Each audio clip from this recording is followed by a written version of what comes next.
Todo dia você encontra com ela sem saber. No elevador do trabalho, na fila do mercado, no encontro com amigos. É impossível calcular quantos brasileiros usam. É difícil também saber quantos já usaram a planta. Ela está em todo lugar, em todas as classes. Não, esta não é mais uma história sobre maconha. É uma história sobre conflito. Sobre como uma mesma planta pode ser remédio no bairro nobre e prisão na periferia. Essa é uma história que começou há quase 200 anos, quando a mesma flor que curava no palácio levava para a cadeia os escravizados. E até hoje, esse conflito mora aí, ao seu lado. Talvez até dentro da sua casa, mesmo que você nunca tenha percebido.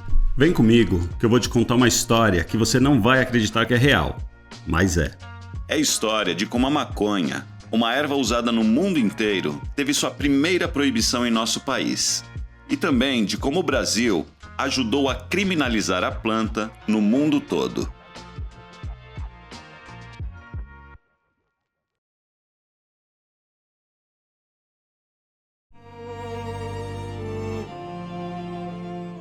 O ano era 1549. As primeiras sementes chegaram ao Brasil trazidas pelos escravizados. Escondidas e guardadas como tesouro, essas sementes representavam a lembrança de África e um alívio para as almas aprisionadas. E foi aí que tudo mudou, porque não era só uma planta, ela era símbolo de resistência, era cultura que precisava ser controlada, era liberdade que precisava ser proibida. O mundo aprendeu com o Brasil como transformar uma planta em crime, usar essa planta para separar as pessoas e torná-la uma ferramenta de poder. Veja essa contradição. Por mais de 40 anos, o cânhamo era orgulho do império. Era produzido pelos escravizados para gerar cordas e tecidos usados em navios portugueses. Mas quando o Brasil começou a caminhar para a independência, a relação com essa planta mudou. Em 1830, o Rio de Janeiro tornou-se a primeira cidade do planeta a banir oficialmente a maconha. A punição era clara. Quem vendesse, pagava multa. Quem usasse, ia para a cadeia. Mas só se fosse pobre, só se fosse escravizado. O Brasil nem imaginava, mas estava escrevendo as primeiras páginas de uma história que ia dar a volta ao mundo.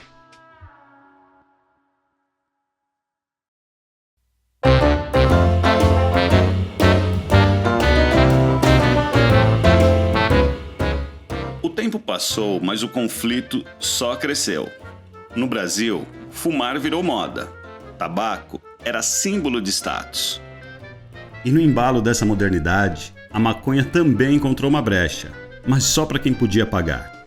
Os jornais da época não escondiam o contraste. Cigarros índio, remédio para asma, catarro e insônia. Vendido nas melhores farmácias, com recibo de compra e embalagem luxuosa. Você percebeu o truque? A mesma planta que levava uns para a cadeia, agora era tolerada como remédio chique. Mas essa história de 2 pesos e 2 medidas estava prestes a mudar. Uma nova onda chegava lá do norte. E o Brasil estava pronto para dizer amém.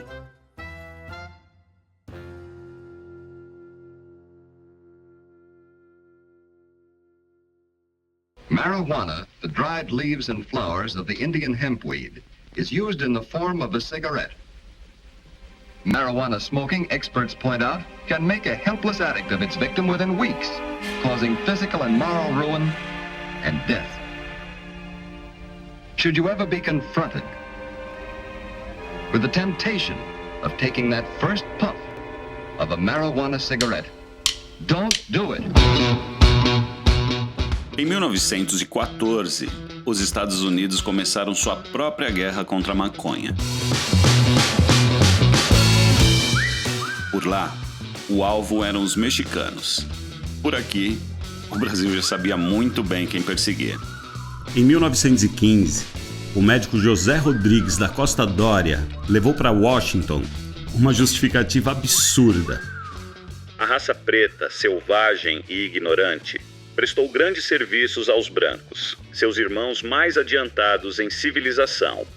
Contudo, estragando o robusto organismo no vício de fumar a erva do feitiço, inoculou também o veneno entre seus opressores. Isso era preconceito disfarçado de ciência. Mas agora o Brasil já estava alinhado a um parceiro nessa guerra. Afinal, criminalizar os diferentes era parte do sistema. Fazendo macumba, nega. Não olha assim não, nega. Peço desculpa. E aqui está o episódio mais impressionante deste conflito. Em 1923, depois de 8 anos de estudo sobre a erva, o médico brasileiro Dr. Pedro Pernambuco Filho declarou o seguinte: a maconha não causa dependência física. Mas um ano depois, na Liga das Nações, o mesmo médico afirmou em Genebra: a maconha é mais perigosa que o ópio. O que mudou? A ciência? Não. O alinhamento político? Sim. Com os Estados Unidos liderando uma campanha global contra a maconha, o Brasil seguiu as regras e mudou o discurso sobre a planta.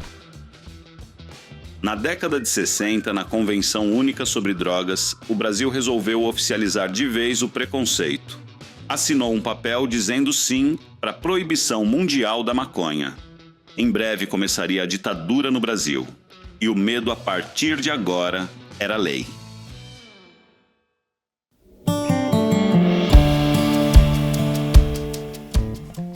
Isso aqui é maconha. Comprei pela internet. Tá bom. Você pode também chamar de cannabis medicinal. Ela é certificada, legal, paguei com meu cartão de crédito, entregaram aqui na porta da minha casa. Vem até um brinde, um habeas corpus para eu não ter problema com a polícia. Mas agora, dá uma olhada nessa notícia que é recente. Jovem de 23 anos, presa por vender maconha na periferia. Condenação: 7 anos e 3 meses de cadeia. É a mesma planta. Um vira paciente, o outro é traficante. Enquanto produzimos este vídeo, o Supremo Tribunal Federal está julgando a descriminalização do porte de maconha para uso pessoal no Brasil. Até o momento, 5 ministros votaram a favor, 3 votaram contra e um ministro apresentou uma tese diferente. Ainda faltam os votos de 2 ministros. Mas até que essa história mude, o cenário atual é esse: 200 mil pessoas presas por tráfico, a maioria negra e jovem, réus primários e sem advogado particular. Você já parou para pensar quem lucra com isso? A indústria farmacêutica, que vende o mesmo princípio ativo por milhares de reais. O sistema carcerário, que drena bilhões de reais para manter prisões superlotadas. O crime organizado, que controla territórios inteiros graças à proibição. Não importa se você é contra ou a favor da maconha. Há algo que você precisa saber: você também paga o preço dessa guerra absurda. Pensa comigo. E se a história fosse diferente? E se a planta tivesse chegado às mãos da realeza e não dos escravizados? Será que as prisões hoje estariam lotadas? Será que o filho de rico seria paciente, enquanto o filho de pobre traficante? A verdade é que a proibição nasceu do preconceito. A planta que chegou ao Brasil como uma erva sagrada e símbolo de liberdade foi demonizada e transformada em droga. E pensar que tudo isso poderia acabar com um simples direito: o de colocar uma semente na terra e cultivar a própria planta. Se esse vídeo te fez pensar, dá um like, compartilha ele com alguém. Essa história precisa ser contada.